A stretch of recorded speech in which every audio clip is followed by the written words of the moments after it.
네, 매수냐 매도냐 그것이 참 문제인 것 같습니다. 한 주의 마지막 금요일인데도 불구하고 굉장히 많은 분들이 전화 주고 계신다고 하는데요.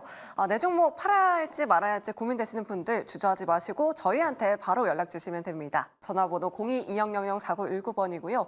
또 문자 메시지 샵 2034로 고민되시는 종목명, 매수가 비중 보내주시면 또 전문가분들이 아주 냉철한 상담 도와드리도록 할 테니까요. 여러분들의 많은 참여 부탁드리도록 하겠습니다. 자, 그럼 바로 첫 번째 시청자님 모셔보도록 할게요. 안녕하세요. 네, 안녕하세요. 네, 반갑습니다. 네. 오늘 어떤 종목 고민되실까요? 파워로직스 네. 18,200원은 10%인데, 음, 네, 그걸 어제 샀어요. 어제 들어가셨군요. 네. 네, 오늘 또 급락이 나와서 음, 우리 시청자님 너무 걱정되실 것 같아요. 네, 그래가 네. 이제 전문가님들한테 뭐 여쭤보려고 전화 드렸습니다. 네, 알겠습니다. 자, 그럼 빠르게 진단 도와드려 보도록 할게요. 세 분 준비되셨으면 팻말 들어주시죠. 중립 두 분, 부정 한 분이 나왔습니다. 저희 앞서서도 뭐 초전도체 관련된 종목 이야기 나눠봤지만 오늘 또 제가 듣기로는 지금 초전도체 관련된 상담이 굉장히 많이 들어오고 있다라고 하더라고요. 강호진 전문가님께서 앞서서 이야기를 해주셨으니까 손여러 팀장님께 한번 여쭤보도록 하겠습니다. 우리 시청자님은 어제 들어가셨다고 하거든요. 바로 급락이 나왔어요. 이 종목 어떻게 대응해야 될까요? 네, 초전도체를 열공한 우리 강훈진 전문가님께 물어보시는 게 참 좋을 것 같은데 네. 제가 한번 성심성의껏 말씀을 드려보도록 하겠습니다.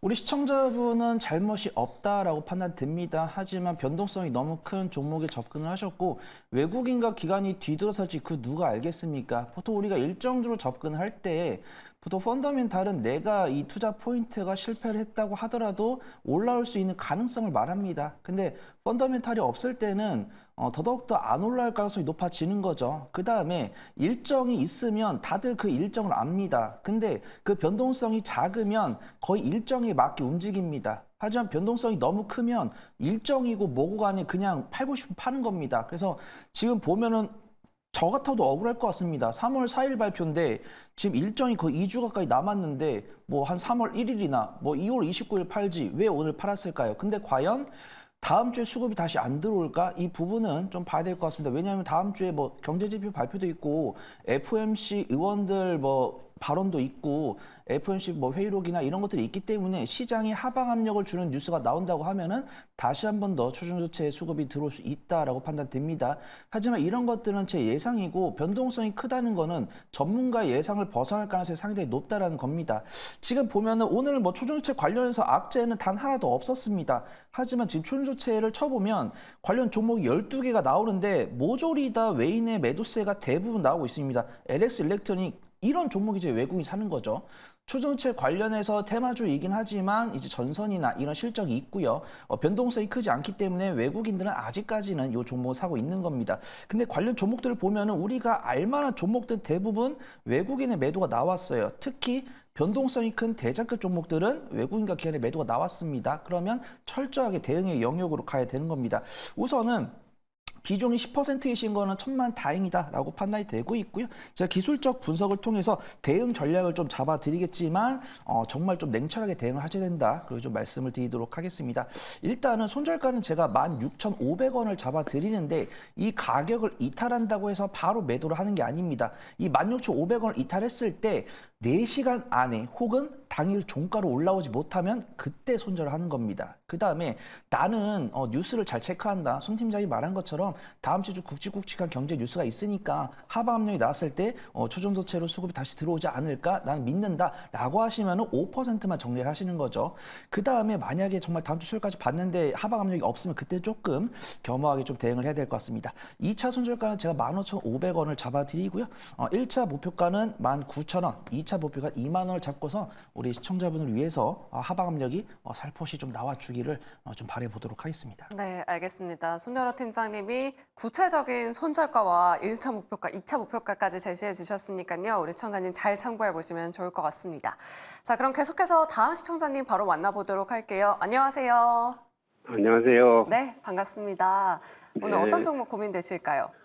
롯데지주 네. 28,000원에 30%요. 28,000원에 들어가셨으면 수익을 한번 보셨었나요, 시청자님? 네, 올랐다가 지금 내려버렸어요. 아, 그때 33,000원대까지 올랐었는데 네. 좀 아쉬우실 것 같아요. 네, 네, 그래서 뭐 최근에 더 오를까봐 들어가신 거죠? 놔두니까 내려버렸어요. 아, 그러니까요. 최근에 들어가신 거 맞으시죠? 네네. 네, 알겠습니다. 자, 그렇다면 세 분 통해서 전략 짜보도록 할게요. 세 분 네. 준비되셨으면 팻말 들어주시죠. 중립 한 분, 긍정 두 분이 나왔습니다. 그럼 김시임 팀장님께 한번 여쭤보도록 할게요. 롯데지주 저PBR 관련주로 지주사로 엮이면서 굉장히 뜨거운 상승세 보여줬다가 우리 시청자님은 익절하지 못하고 아쉽게 지금 손실 중이십니다. 이 종목 어떻게 대응하면 좋을까요? 저는 수익 충분히 보고 있고 그리고 더 올라가도 있다고 보고 있습니다. 네. 단기적으로 고점 대비 좀 하락한 모습이 나왔지만 대부분 저PBR 종목군들의 단기적인 차익이 나온 상황에서 오늘 현대차 올랐죠. 삼성물산 올랐습니다. 특히 저PBR 종목군들의 강세 흐름들이 나와주고 있는데 최근 증시 흐름을 이끌고 있는 쪽은 외국인의 매수세입니다. 그런데 외국인의 매수세가 코스피 쪽 특히 저PBR 종목군들에 대한 매수 기조가 바뀌지가 않았어요.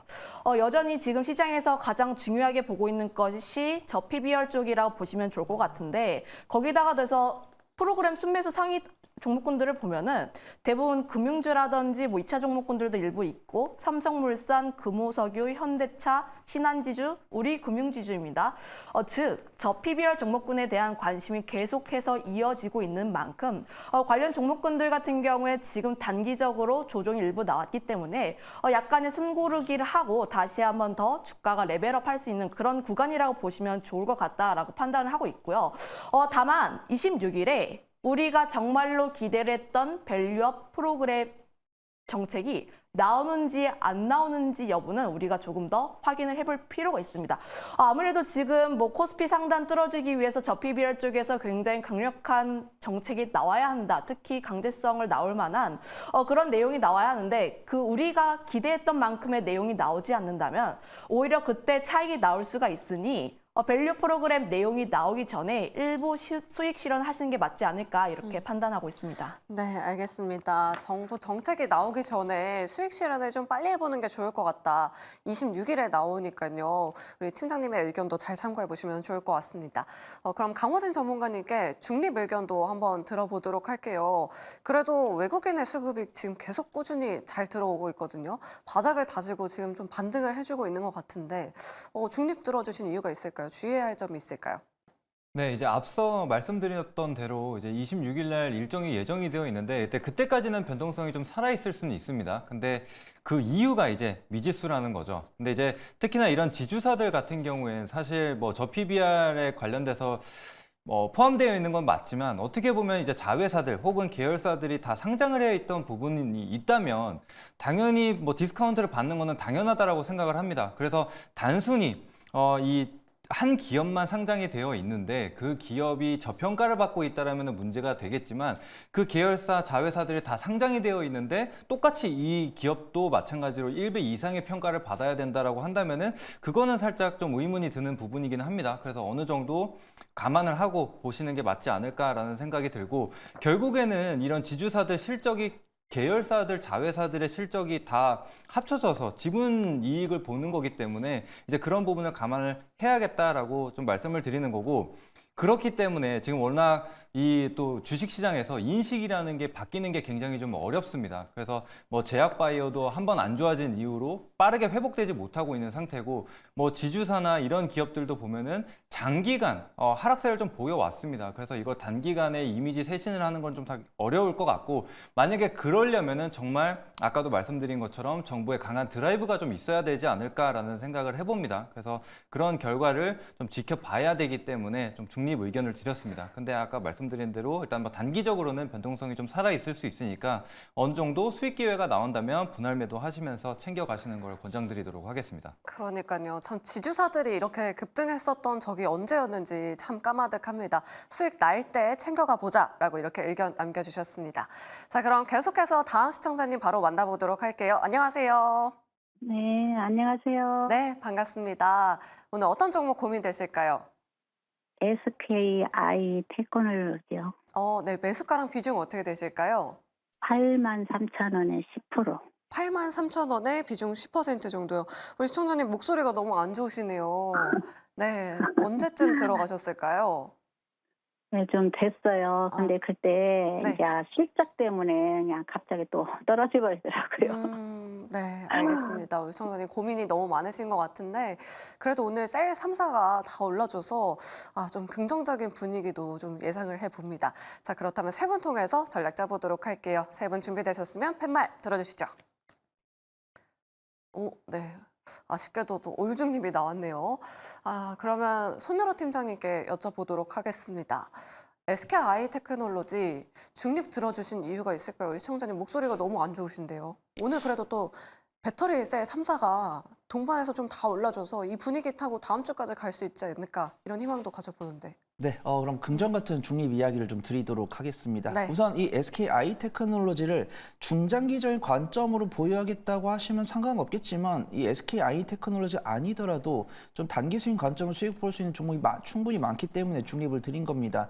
일단 SK 아이테크놀로지가 만들고 있는 분리막이 점유율이 뭐 상당합니다. 근데 많이 팔아서 이제 영업이익이 안 나오니까 그게 아쉬운 거죠. 근데 주가라는 것은 실적을 따라가는데 그 실적을 개선할 수 있는 모멘텀 있는 종목들 위주로 좀 나오는 것 같아요. 그래서 SK 이노베이션과 SK 온, 이 SK 아이테크놀로지 같은 경우는 저 언론 플레이를 좀 덜 하는 거죠. 그래서 뭐 에코프로 그룹주, 뭐 포스코 그룹주, 엔캠, 뭐 전해액 이 정도를 검색을 해보시면은 당연히 에코프로 그룹주랑 포스코 그룹주는 하루에 뉴스가 막 10개씩 나옵니다. 그다음 엔캠을 치더라도 엔캠 뉴스가 막 10몇 개가 나오고요. 그다음에 뭐 전해액이나 분리막이나 이런 종목을 눌러보면은 뉴스가 많이 나오긴 하는데 상대적으로 이 SK 아이테크놀로지의 성장성에 대해서 언급은 많지 않다라는 겁니다. 하지만 뭐 기술적 위치가 쌍바닥을 이탈하고 뭐 최저점을 이탈하고 있지 않거나 혹은 SK 아이테크놀로지가 2024년 향후 실적이 향상될 가능성이 없다라고 한다면 제가 부정을 드렸겠지만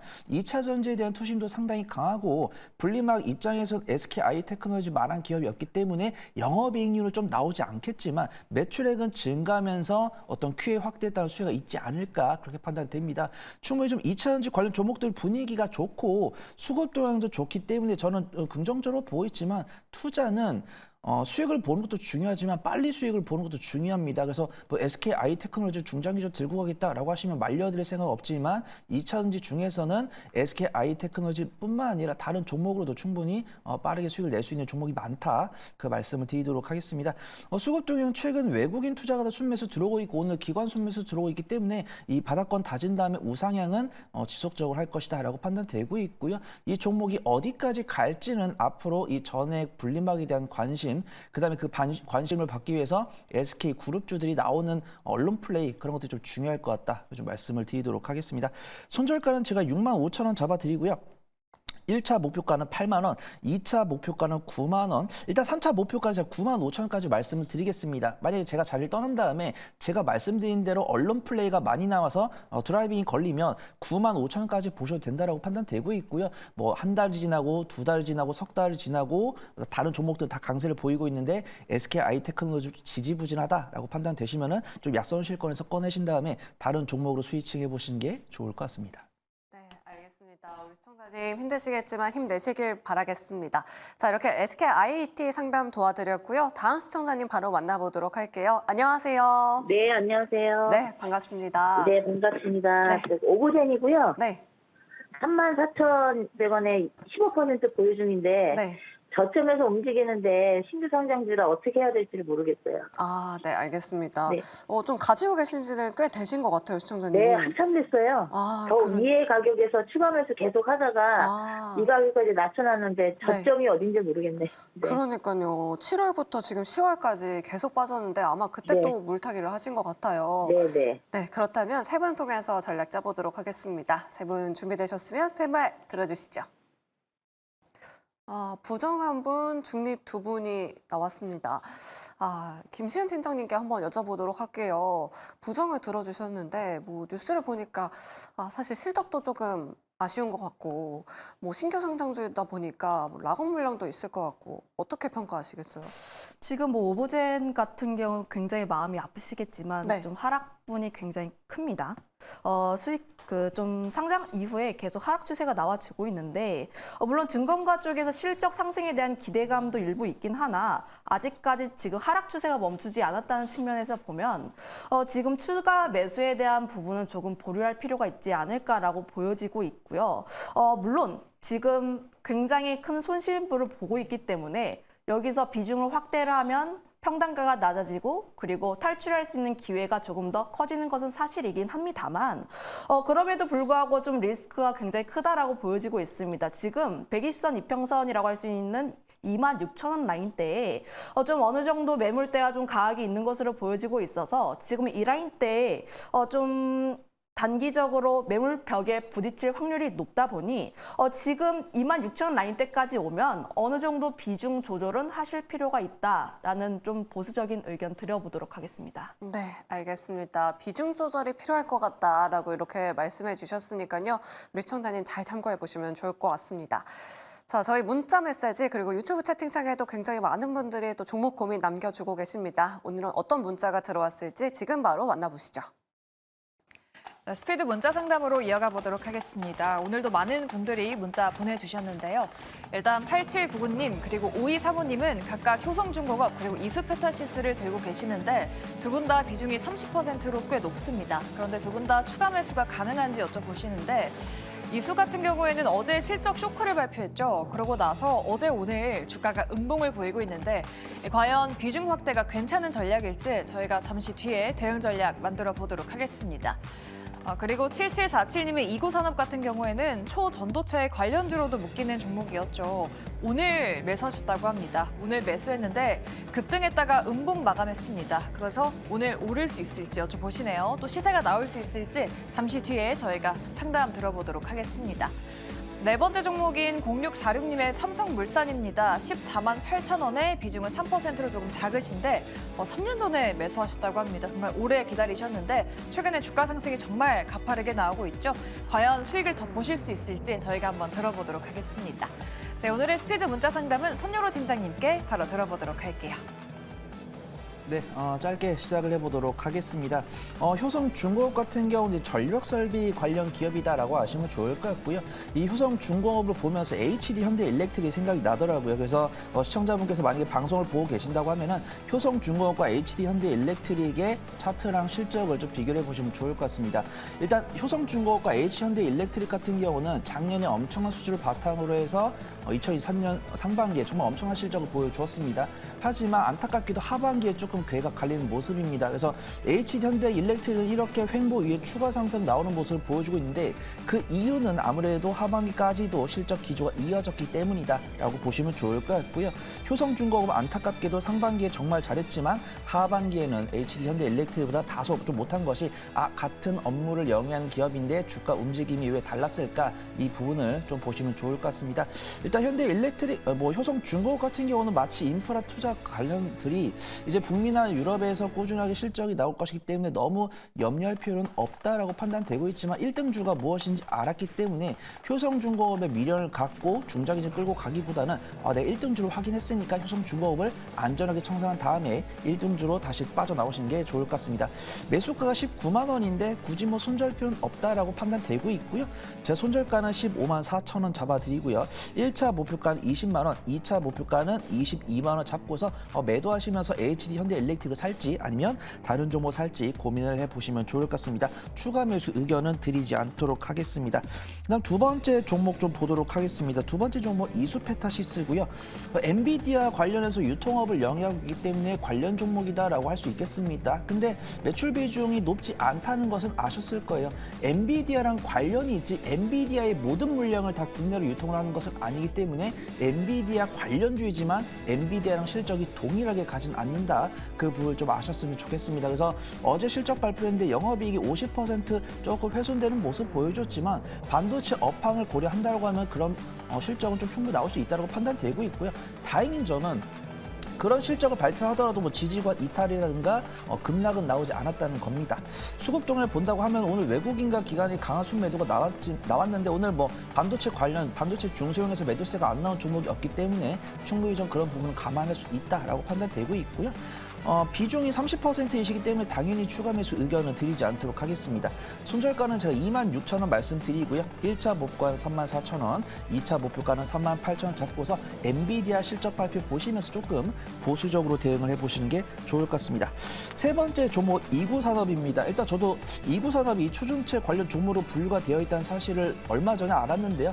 보통은 뭐 니켈이나 철강 관련, 구리 관련 종목입니다. 그래서 원재재 가격이 상승하게 되면 이구산업이 어떤 수혜를 입으면서 가격이 상승하는 이력이 있는데 지금 뭐 니켈 가격이 상승하길래 이구산업이 그 수혜를 얻어서 상승했나 이렇게 생각을 했었는데 이구산업이 추중체 관련으로 분류가 되어 있기 때문에 파워로직스나 뭐 서남, CCS 이런 종목들과 같이 궤를 같이 해보시는 게 좋을 것 같습니다. 이구산업의 수급종을 보면은 최근에 외국인과 기관의 수급종이 계속 들어오는 것으로 판단됩니다. 오늘 같은 경우도 이제 대자급 종목들이 빠져나가다 보니까 이구산업도 외인이 매도로 돌변하면서 윗골이 달린 것으로 판단되고 있고요. 추정체 관련 종목으로 분류가 되어 있기 때문에 좀 기계적인 대응이 좀 필요하지 않을까 그렇게 좀 판단을 해보도록 하겠습니다. 제가 손절가는 4,250원 말씀을 드리고요. 1차 목표가는 4,900원, 2차 목표가는 5,400원 잡고서 조금 시장에 하방 압력을 줄 수 있는 뉴스가 나오기를 조금만 바라보도록 하겠습니다.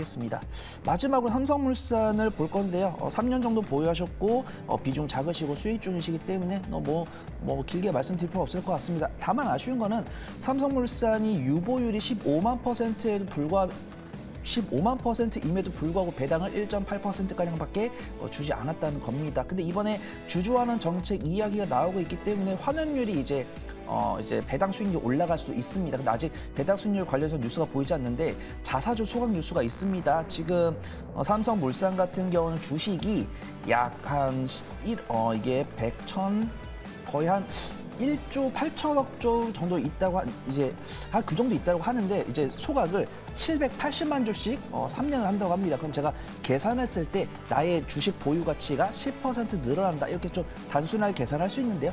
저 PBR 관련 종목도 오늘 서두에 말씀드린 것처럼 이렇게 자사주 소각을 통해서 나의 주식의 가치가 10% 올라갈 수 있다라고 판단되지만 이미 바닥 대비해서 거의 지금 11만 원 하던 주가가 16만 원이니까 바닥 대비 50% 올라온 겁니다. 그다음에 주가 수익 비율을 기준으로 했을 때도 적정 주가는 약 14만 원에서 15만 원 정도 분류가 되니까 이번 기회에 뉴스 나오는 거 보고서 수급 변화 보시면서 좀 대응을 해보시는 게 좋을 것 같다. 좀 말씀을 드리도록 하겠습니다. 네, 이렇게 자세하게 상담 받고 싶으시다 하시는 분들 아래 나오고 있는 전화번호로 지금 바로 연락 주시면 됩니다. 전화번호 02-2000-4919번이고요. 문자번호 샵 2034도 활짝 열려 있으니까요. 여러분들의 많은 참여 부탁드리도록 하겠습니다. 자, 그럼 계속해서 다음 시청자님 바로 만나보도록 할게요. 안녕하세요. 네, 안녕하세요. 네, 반갑습니다. 네. 어떤 종목 고민되실까요? 저기 드림텍. 드림텍. 13,900원에 30%에. 13,000원대에 들어가셨고요. 비중은 30%. 예, 13,900원.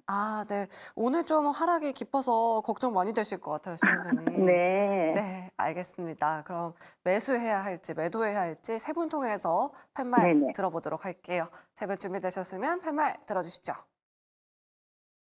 네, 긍정 한 분과 중립 두 분이 나왔습니다. 그럼 긍정과 중립을 두 가지 모두 들을 수 있는 강원희 전문가님께 한번 여쭤보도록 할게요. 오늘 뭐 의료 AI 관련된 기업들, 루지닉스 필드로 뷰노, 딥노이드 이런 종목들 참 많이 올랐었는데 윗꼬리를 굉장히 길게 달았고 드림텍은 좀 하락폭이 깊었어요. 우리 시청자님 어떻게 대응하면 좋을까요? 네, 일단은 좀 아쉬운 점이 일단 매수가입니다.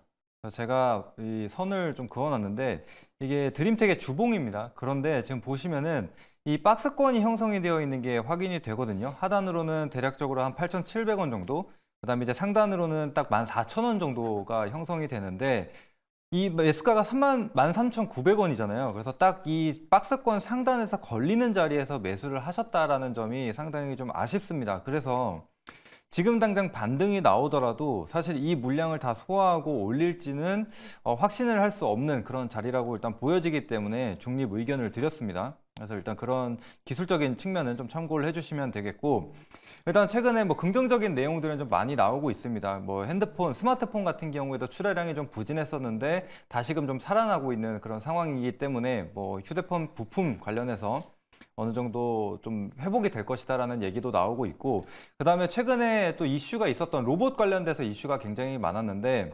삼성전자에서 이제 웨어러블 로봇인 이제 보핏을 발표를 했었죠. 공개를 했는데 이제 기존에는 삼성전자가 이제 B2B로 판매를 했었는데 이제 조만간 B2C로도 판매를 하겠다라고 얘기를 했었죠. 그렇게 되면은 아무래도 이제 판매량이 증가를 하게 되는 부분이다 보니까 거기에 뭐 다양한 모듈을 지금 납품하고 있는 드림텍이 좀 수혜를 볼 수 있지 않을까라면서 이제 로봇 관련주로도 엮이게 되고 또 최근에 여러 기업들에서도 이제 헬스케어를 굉장히 강조를 많이 하고 있습니다. 그래서 삼성전자 같은 경우에도 뭐 이제 갤럭시 링이나 이런 것들을 추가적으로 공개하게 되는데 그게 결국에는 이 헬스케어와 관련된 그런 기기들이라고 좀 볼 수가 있거든요. 그래서 그런 부분에 있어서는 조금 긍정적으로 볼 수가 있다라고 해서 이 악재와 좀 호재가 둘 다 좀 공존하기 때문에 중립 의견을 좀 드려봤습니다.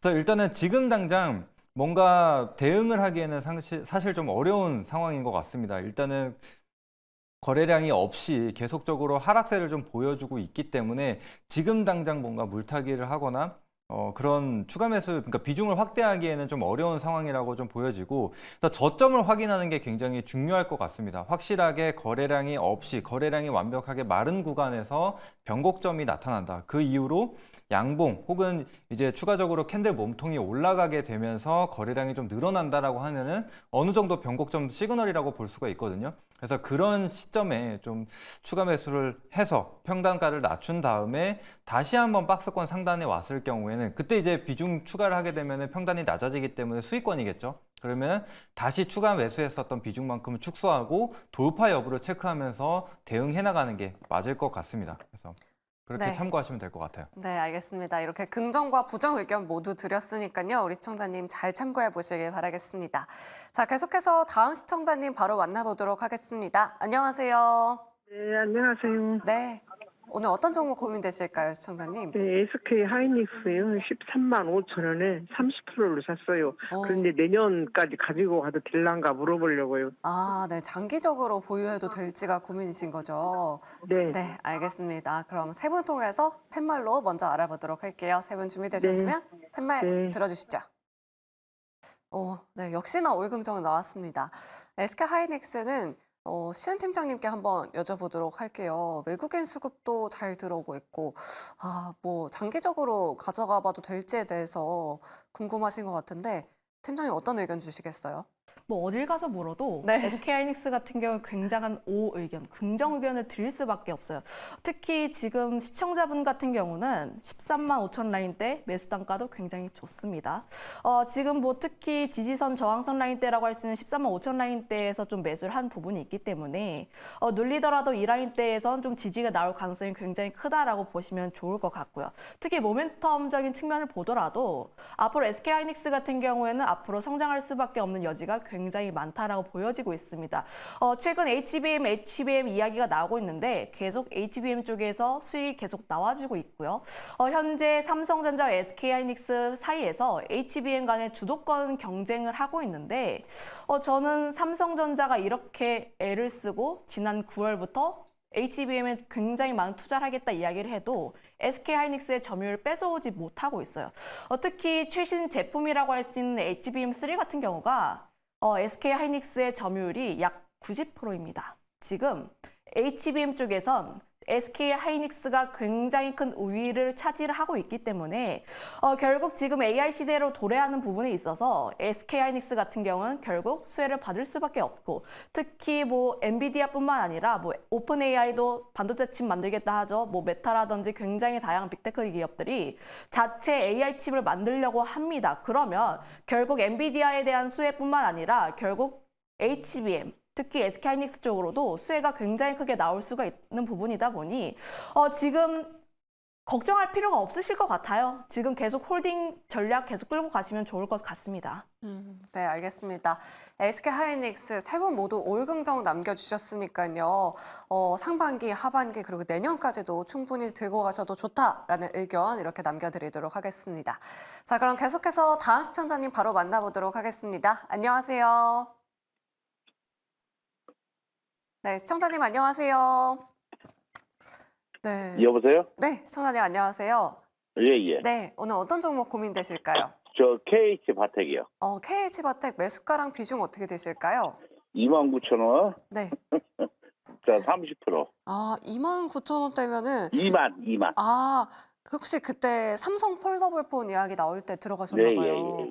아, 굉장히 너무 오래전부터 오래됐죠? 가지고 계셨네요. 네. 고민되시는 부분이 혹시 어떤 걸까요, 시청자님? 이것을 이제 워낙 많이 빠져갖고 앞으로 가능성이 있는지 없는지 아, 네, 알겠습니다. 정리를 해야 되는지. 네, 알겠습니다. 그럼 세 분 예. 통해서 전략 짜보도록 하겠습니다. 예, 세 분 예. 준비되셨으면 펜말 예. 들어주시죠. 오, 네, 올중립이 나왔습니다.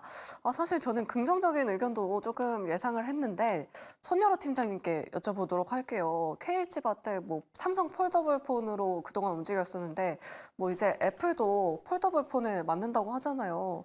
아, 모멘텀을 좀 받을 수 있지 않을까 싶은데 그래서 시청자님도 아마 전화를 주신 것 같거든요. 어떻게 보고 계실까요? 네, 확실히 모멘텀을 받을 수 있다라고 판단하지만 모멘텀을 받을 것이다. 이 부분 좀 확인을 해야 될 것 같습니다. 아무래도 KH바텍에서 만들고 있는 물방울 힌지가 정말 기술력을 엄청나게 인정을 받고 있기 때문에 거의 4만 번을 접어도 액정이 금이 안 간다. 이런 부분이 있습니다. 그러면 폴더블폰을 산다라고 하면은 KH바텍에서 만든 물방울 힌지를 반드시 써야 되는데 이제 이런 걸 우리가 알면서도 돈을 쓰냐 이거죠. 그래서 안타깝게도 저는 폴더블폰을 쓰고 있지 않습니다. 왜냐면은 그만큼 필요가 없기 때문이죠. 그래서 얼리어댑터 분들은 샀다라고 판단되고 있고 요번에 갤럭시 S24가 정말 흥행을 했지만 갤럭시 S24는 바형의 핸드폰입니다.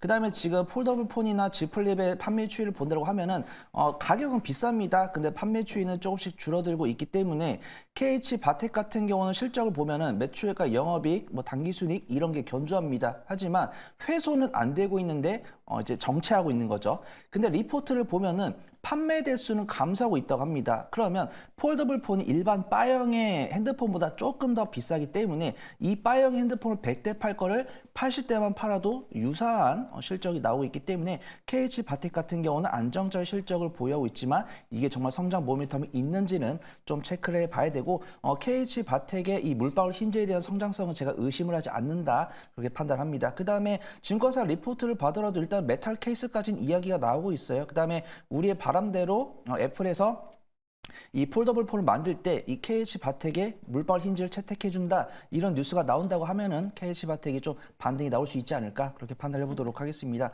지금 보면은 KH바텍은 업종퍼가 27.68인데 현재퍼가 13.35입니다. 10개월 선행퍼가 8.31이기 때문에 실적은 괜찮다라고 말씀드렸죠. 근데 내가 KH바텍을 사가지고 드라이빙 걸 때 뭘로 투자 포인트 삼지 이게 없는 겁니다.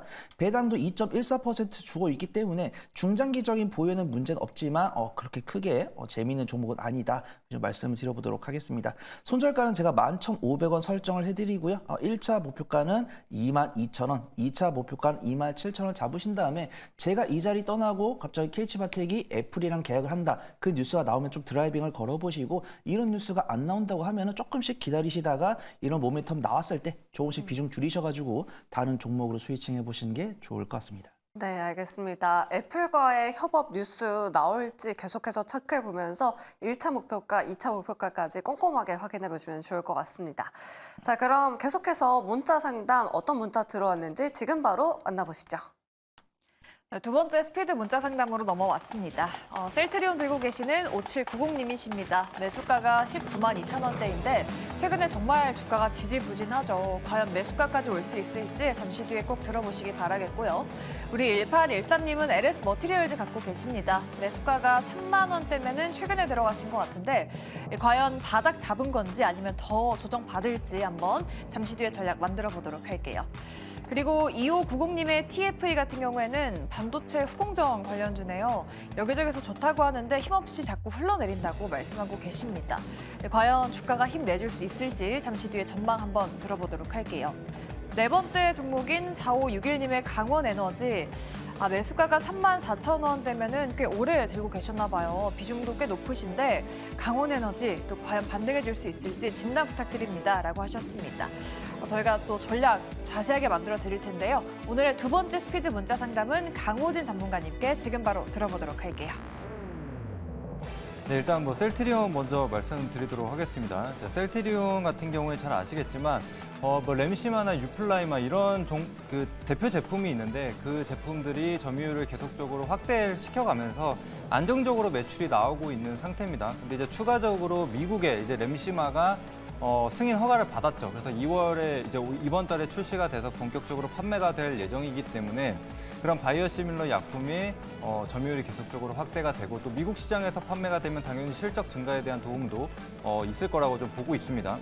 게다가 이제 지금 조정이 좀 나와주고 있는데 지금 이제 셀트리온 헬스케어에 대한 합병 이슈가 있죠. 그래서 지금 뭐 재고 자산이나 이런 부분에 있어서는 어느 정도 반영이 되면서 조정이 나왔다라고 생각이 됩니다. 근데 이제 앞으로 가지고 있는 현금이 더 많기 때문에 앞으로 추가적으로 공격적인 투자나 아니면 M&A 이런 것들이 이루어질 수가 있기 때문에 뭐 중장기적으로 봤을 때는 굉장히 긍정적인 부분이라고 볼 수가 있겠고, 그다음에 최근에 제약 바이오에 있어서 강한 키워드가 두 가지가 있죠. 그게 뭐냐면은 비만 치료제와 ADC입니다. 그런데 셀트리온도 ADC 기업을 일단 인수를 했고 이제 본격적으로 ADC 관련돼서 투자가 이루어질 것이라고 좀 보고 있습니다. 그래서 그런 이슈가 좀 발생을 할 때마다 추가적인 상승이 나올 수 있을 것이라고도 보여지고 있고, 뭐 그다음에 주주사 나스닥 상장 이슈라든지 아니면 셀트리온 제약과 추가적인 합병 이슈라든지 이런 것들이 계속적으로 나올 수가 있는 부분이기 때문에 그런 모멘텀도 발생할 수 있다는 거 참고해 주시면 될 것 같고, 그다음에 지금 주주 환원 정책도 계속적으로 이루어지고 있죠. 자사주 소각도 계속적으로 이루어지고 있는 예상이 되고 있는 부분이기 때문에 그 부분 역시나 주가에 좀 긍정적으로 작용을 할 것이라고 좀 보고 있습니다. 게다가 추가적으로 차트를 한번 보시면은 이전에 급등이 나왔을 때 이 장대 양봉 구간에서 거래량이 크게 실렸는데 지금 최근에 조정이 나오고 있지만 거래량은 크게 눈에 띄는 거래량이 없는 상황입니다. 그렇기 때문에 이전에 진입을 했었던 그런 물량들이 아직 빠져나오지 않았다라고 보여지고 지금 18만 원 구간에서 어느 정도 하방 경직성을 보여주고 있는 상황이기 때문에 어느 정도 안정화가 되어지고 있다라고 생각을 해주시고 보시면 될 것 같습니다. 그래서 뭐 셀트리온 같은 경우는 뭐 중장기적으로 뭐 비중도 15%시기 때문에 크게 부담이 없으실 것 같고 매수가도 뭐 19만 원 정도면 크게 차이가 없기 때문에 편안하게 들고 가시면 될 것 같습니다. 자, 그리고 LS 머티리얼즈 다음 보도록 하겠습니다. 지금 매수가 3150원, 지금 딱 매수가 부근에 지금 위치하고 있는 상황인데 지금 현재 주가로 봤을 때는 이 3만 원 구간에서 계속적인 횡보가 이루어지고 있는 게 확인이 되고 있습니다. 그래서 단기적으로는 하방 경직성을 보여주고 있는 상황이라서 들고 가볼만 합니다. 근데 다만 3만 원 구간을 이탈하게 된다면은 차라리 정리를 하시고 다른 종목들을 보시는 게 어떨까라는 생각을 해봅니다. 그 이유는 LS 머티리얼도 당연히 뭐 좋은 회사입니다. 뭐 전기차 관련된 이슈도 있고 실적도 어느 정도 나오는 기업이기 때문에 상관이 없는데, 근데 이제 문제는 공모가가 6,000원입니다. 근데 현재 주가가 3만 원이기 때문에 공모가 대비해서 이미 5배가 오른 상태예요. 그렇기 때문에 이 기업이 과연 싸다, 비싸다 이런 얘기를 하기는 좀 이른 시점이 아닌가라는 생각이 좀 듭니다. 그래서 그런 부분을 참고를 하시고 3만 원 정도만 체크하시고 보시는 걸 권장드리겠고, 만약에 시장이 안 좋은 경우에 지금 최근에 신규 상장주로 수급이 들어오는 게 확인이 되고 있습니다. 그래서 만약에 지금 반도체나 이런 것들이 조정이 나오게 되면서 신규 상장주들이 오르게 된다면 단기적으로 뭐 차익 실현을 조금 하시는 게 어떨까라는 생각을 해봅니다. 그래서 그 부분 참고해 주시면 되겠고, 이제 TFE 같은 경우에도 지금 반도체 관련해서 상당히 좋은 흐름을 이어가고 있는 상황인데 역시나 지금 3만 원 구간에서 하방 경직성을 어느 정도 보여주고 반등이 나와주고 있죠. 근데 다만 역시 저항도 37,000원 구간에서 계속된 저항이 발생을 하고 있습니다. 근데 딱 매수가가 37,000원 정도에 잡으셨는데 이번에 반등이 나오게 된다라고 했을 때 37,000원 구간을 돌파하지 못한다면 일단은 정리를 하시고 다시 이 3만 원 구간에서 지지를 받는지 확인을 하시고 박스권 하단부에서 그냥 차라리 반복적인 매매를 하시는 게 어떨까라는 생각을 좀 해봅니다. 근데 지금 거래량이 상당히 없어요. 그래서 만약에 3만 원 구간을 이탈하게 된다면은 추가적인 하락이 계속적으로 이어질 수 있는 부분이기 때문에 그 점도 좀 참고를 해주시고, 돌파를 하게 될 때는 그만큼 강한 거래량이 좀 필요할 겁니다. 그래서 이전에 나왔었던 거래량이 대략적으로 한 130만 주 정도가 되는데 그 이상 나오면서 돌파가 나오면은 조금 유의미하다라고 생각을 하시면 될 것 같습니다. 게다가 지금 보시더라도 매물벽이 좀 얇거든요. 그 얘기는 그만큼 호가가 얇기 때문에 어느 정도 위아래로도 가볍게 움직일 수 있다는 거 참고하시고 봐주시면 될 것 같습니다. 자, 그리고 강원에너지 보도록 하겠습니다. 자, 강원에너지 같은 경우에도 이전에 2차 전지 관련해서 상승 랠리가 이어질 때 같이 상승을 보였다가 계속된 하락을 좀 보여주고 있습니다. 그 이유는 이제 뭐 리튬 가격과 관련해서 당연히 영향을 받고 있는 상황이라고 생각을 하시면 되는데, 이 광물 가격이 회복이 되기 전까지는 뭐 리튬이나 니켈 관련주들이 좀 상승을 보여주기는 좀 어렵지 않을까라는 생각을 좀 하고 있거든요. 게다가 시장에서 지금 보시면은 뭐 테슬라 급등이 나오고 또 에코프로 그룹주 같은 경우에도 뭐 신용등급 상향 이런 얘기들이 나왔는데 주가가 크게 반응을 해주지는 못하고 있는 상황이거든요. 그래서 이전에 상승을 하지 못했던 뭐 전해액 관련주라든지 아니면 배터리 셀사들이 좀 오르는 모습들이 나타나고 있는데, 그런 부분들만 좀 참고하시면 될 것 같고, 그래서 다른 뭐 양극재나 리튬, 니켈 이런 관련주들은 단기적으로 상승을 보였다가 다시 하락할 수 있다라는 거 생각을 해주시면 될 것 같습니다. 그래서 예를 들어 보면 지금 하이드로 리튬이라는 기업이 있었습니다. 근데 이 기업도 마찬가지로 리튬 가격이 뭐 바닥이 잡혔다, 뭐 반등이 나왔다라는 소식과 함께 급등이 나왔었는데 그 이후에 다시 하락세를 이어가는 모습들이 나타나거든요.